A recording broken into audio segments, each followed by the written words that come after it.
Hello students, good morning to all my dear students. My name is Vishnu Sharma, your business teacher. Today's last topic from the chapter first of class 12 business studies is topic is coordination. Coordination का मतलब होता है एक जगह इकट्ठा करना, organisation के resources हो, चाहे वहां के पीपल हो यानी कि एम्प्लॉयज हो, चाहे वहां का कोई एक्टिविटी हो, कोई भी एफर्ट हो, अगर उसको हम कलेक्ट कर रहे हैं, एक जगह इकट्ठा कर रहे हैं यानी कि इकट्ठा करके ऑर्गेनाइजेशन गोल को अचीव करने में हेल्प कर रहे हैं, उसको कोऑर्डिनेशन कहते हैं। यानी कि मिलकर काम करना है, यूनिटी में काम करना है, इंश्योर द एफर्ट्स, ठीक है ना। तो कोऑर्डिनेशन क्या है? सिनोचराइजेशन ऑफ एफर्ट। सिनोचराइजेशन का मतलब होता है कलेक्शन, कलेक्ट करना of effort from the standpoint of time. Organisation के स्टैंड पॉइंट ऑफ टाइम से सारे एफर्ट को एक जगह इकट्ठा करना और उस एफर्ट से ऑर्गेनाइजेशन गोल को अचीव करने में हेल्प करना। Means bringing together the activity, जितनी भी एक्टिविटी हुई है कहां पर ऑर्गेनाइजेशन के अंदर, उनको एक जगह इकट्ठा करना, bringing together and resources of organisation, organisation के रिसोर्सेज को भी एक जगह इकट्ठा करना जिससे कि हम ऑर्गेनाइजेशन गोल को अचीव कर सके। इसको एज लेके चलना है मैनेजमेंट। क्लियर है? तो कोऑर्डिनेशन की डेफिनेशन हो चुकी है।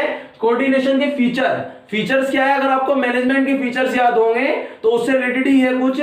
तो कोऑर्डिनेशन क्या कहता है? It integrates the group effort. जितने भी लोग वहां पे ग्रुप में काम करते हैं, ग्रुप एफर्ट को इंटीग्रेट करना है, इकट्ठा करना है जिससे कि ऑर्गेनाइजेशन गोल को अचीव कर सके विद द ग्रेटर एफिशिएंसी। ये पॉइंट भी अगला इससे मिलता जुलता है। कैसा है? It ensure the unity of efforts. Group effort और यूनिटी ऑफ एफर्ट में डिफरेंस नहीं है। एक जगह इकट्ठा करना होता है किसको?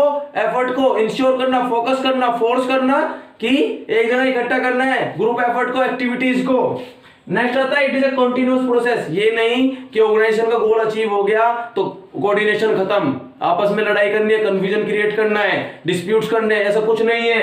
कोऑर्डिनेशन कंटिन्यूअस प्रोसेस है, लगातार चलता रहेगा जब तक बिजनेस हमारा चलता रहेगा।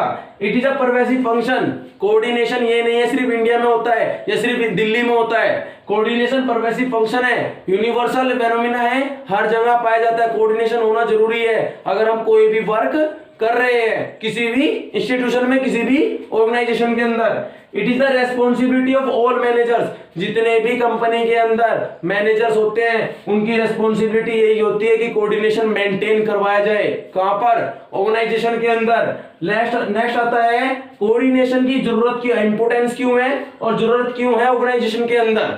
तीन चीजें मेन पॉइंट लिए मैंने। साइज ऑफ ऑर्गेनाइजेशन, कोऑर्डिनेशन की जरूरत इसलिए है जितना बड़ा लार्ज साइज होगा यानी कि लार्ज साइज होगा उतनी ज्यादा इंक्रीज करनी पड़ेगी हमें कोऑर्डिनेशन का लेवल को। यानी कि जितनी बड़ी ऑर्गेनाइजेशन उतना ज्यादा कोऑर्डिनेशन, जिससे कि मेंटेन हो सके क्या वहां पे काम करने की एक्टिविटीज मेंटेन हो जाए और जिससे कि ग्रुप एफर्ट लगाकर वो ऑर्गेनाइजेशन गोल को अचीव कर सके। भाई साइज ऑफ ऑर्गेनाइजेशन बड़ी होगी, लार्ज नंबर ऑफ पर्सन वहां पे काम करेंगे, ज्यादा लोग काम करेंगे तो कंफ्यूजन भी क्रिएट हो सकता है। उस कंफ्यूजन को खत्म करने के लिए कोऑर्डिनेशन का होना जरूरी है, इसलिए यहाँ पे जरूरत होती है। नेक्स्ट आता है फंक्शनल डिफरेंशिएशन। फंक्शनल डिफरेंशिएशन का मतलब क्या होता है? डिपार्टमेंट्स में डिवाइड होता है ऑर्गेनाइजेशन के डिपार्टमेंट बनाए होते हैं कि प्रोडक्शन डिपार्टमेंट है, प्लानिंग डिपार्टमेंट है, परचेज डिपार्टमेंट है, सेल्स डिपार्टमेंट है, बहुत सारे डिपार्टमेंट अलग अलग होते हैं। सभी अलग अलग रह के काम करते हैं बट उनके अंदर कोऑर्डिनेशन होना जरूरी है। अगर मार्केटिंग ही नहीं करेगा कोई व्यक्ति, मार्केट डिपार्टमेंट काम अच्छा नहीं करेगा तो परचेज डिपार्टमेंट का काम रुक जाएगा क्योंकि सेल्स नहीं हो पा रही है। तो इसलिए फंक्शनल डिफरेंशिएशन में भी कोऑर्डिनेशन का होना जरूरी है। यहाँ पे मेंटेन करके रखता है कोऑर्डिनेशन क्या कि आपस में कोऑर्डिनेशन बना रहे, मैनेजमेंट बना रहे। नेक्स्ट आता है स्पेशलाइजेशन। स्पेशलाइजेशन का मतलब क्या है? ऑर्गेनाइजेशन के अंदर हर एक डिपार्टमेंट में बहुत सारे स्पेशलिस्ट होते हैं और वो अपनी बातें अलग अलग रखते हैं। अगर सभी अपनी अपनी बातें रखेंगे तो कंपनी के अंदर कंफ्यूजन क्रिएट हो जाएगा, चोज क्रिएट हो जाएगा, जिसकी वजह से ऑर्गेनाइजेशन आगे नहीं बढ़ पाएगी, यानी कि ग्रेटर एफिशिएंसी नहीं लेके आएगी ऑर्गेनाइजेशन के अंदर।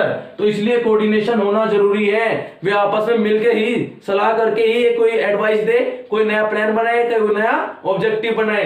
तो साइज ऑफ ऑर्गेनाइजेशन में भी जरूरत है, फंक्शनल डिफरेंशिएशन में भी जरूरत है और स्पेशलाइजेशन के लिए भी जरूरत है। क्लियर है? थैंक्स।